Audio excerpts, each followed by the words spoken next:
Hello guys, welcome to another video.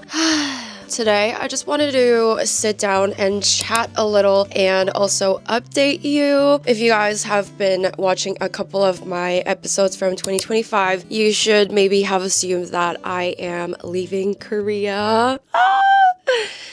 Okay, so it's actually crazy because I only have a week left and my flight is next week. So right now and today, I'm gonna be spending the entire day packing, organizing, and also buying a couple of things that I need to buy. Before I do that, I wanted to sit down and talk about why I'm leaving Korea. So I guess I just want to rewind to a little bit about me. I'm Crystal. I currently live in Korea. I was born in Korea, but I did not grow up here. I moved to the Philippines when I was 2 years old and then lived there for multiple years. Also went to high school in Mexico, and then for college I came back to Korea. So my entire life it was honestly just moving around a lot constantly. When I look back on it, I loved it and I'm so grateful for the opportunity. I feel like that's how I was able to learn English, learn multiple languages, and also form a lot of my personality by being in those different cultures and finding out what suits me the best and just meeting so many different types of people. Once I moved back to Korea, I was actually so sad. And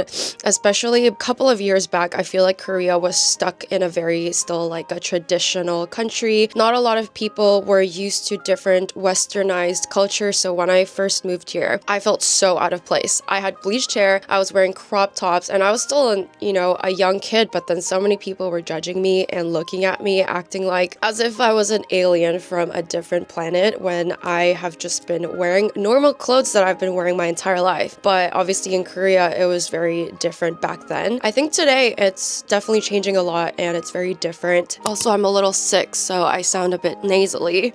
But yeah, so I first got to Korea and didn't have that many friends. I was honestly, I think, kind of depressed. I suppressed a lot of that through drinking, partying, going out every single time. I met my bestest friend, her name is Yuki, and we just partied so often. She was in a similar boat as I was. I feel like we avoided a lot of responsibilities by partying and just clubbing nonstop. If you know me, if you're watching this and you know me, you might know that I just partied way too much every single day, especially in Korea since everyone drinks every single day. It's so normalized. When I first got here, obviously it was really fun. And I was shocked by how many people just party and drink all the time. But I think as I grew out of it, I just, started to think about my priorities and what I really want to do. And I think I had a key turning point when I did start my content creation journey. I always had the dream to start a YouTube channel ever since high school, but I always cared so much about what other people thought of me. And that is probably my biggest regret on not starting my YouTube channel earlier, because I just love the journey. I love sharing my story. I love creating videos and editing. After starting content creation and also as I aged, learned more, went through a couple of things, traumatic things, really sad stuff, and traveling a lot, exposing myself to new environments once again. I just really wanted to put myself out of the comfort zone that I've been inside. Obviously, I love Korea dearly. It's where a lot of my family and friends are, and it's really safe here, so I never feel like really alerted when I'm walking, even though it's like 3 a.m. outside.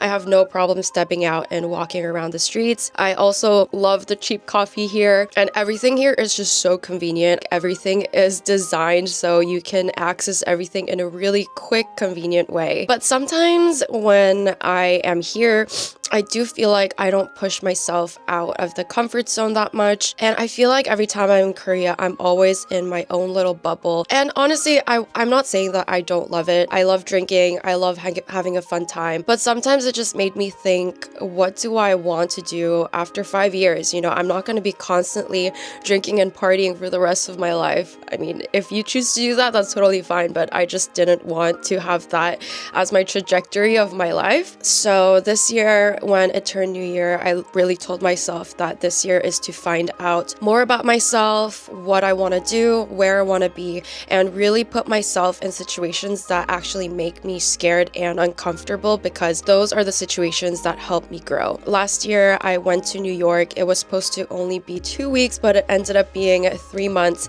I don't think I posted all of my footage from last year's New York travels, but basically I ended up extending the trip because I loved being in a new city, meeting old and new friends. I feel like that helped me really learn more new things about myself, and I was just more willing to meet new people, try new things. And I'm not blaming Korea for those actions that I had. It's definitely something that I didn't do on my own, but sometimes I feel like if you're so used to a certain environment, it's really hard to get up and make a change, especially since I am the type of person where I don't think I'm that disciplined, and it's something that I'm working on. I think it was around last year towards end of the year. I just wanted to be in a different location. So I was looking to different countries, but nothing was really speaking to me entirely. I just thought, why not jump the gun and choose this place? And that's why I've decided I'm moving to Toronto, Canada. I've been craving change, craving the chance to step outside of my comfort zone, throw myself into a new environment, grow, learn, see where life takes me, and just immerse myself in something new again. Because the truth is,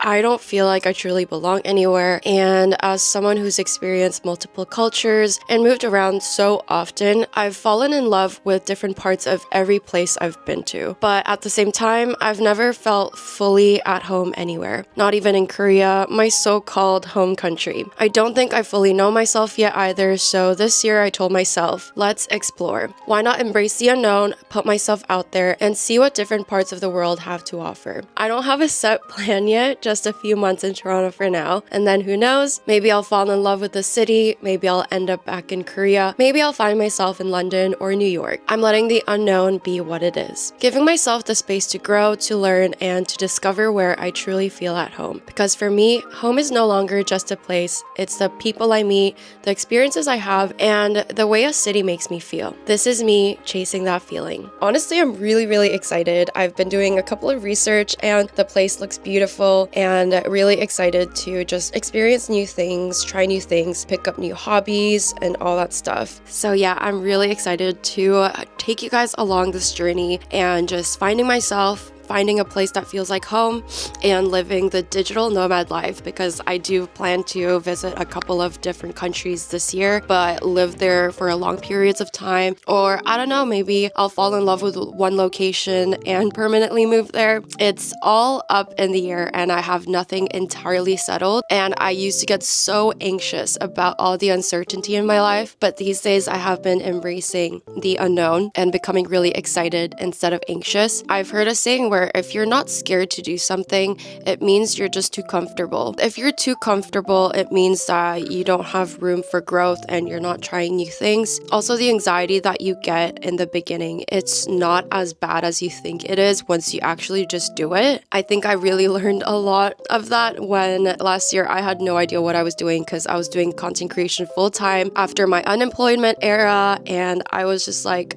I don't even know what to do anymore. But right now I do have a side marketing job as well, so I'll be doing that on top of content creation. And you know, whatever opportunity that comes towards me, I'll be very open to it. Looking back on some of the videos that I made when I was unemployed, I was so anxious and stressed. I thought it was the end of the world and I had no idea what I was doing with my life. And to be honest, I still have no idea what I'm gonna do with my life, what I want to do. But this time around, I'm really excited and really just going to embrace whatever comes towards my way. Have an open mind, have an open arm towards everything, have a positive mindset, and just feel really excited. If any of you guys also feel like you have no idea what to do, it's totally okay. The unknown in life is what makes life exciting, because imagine you knew every single movement or every single thing that was going to happen for the next 10 years of your life. I don't think I'd be that excited, because you wake up and you're like, oh, okay, today this is gonna happen, and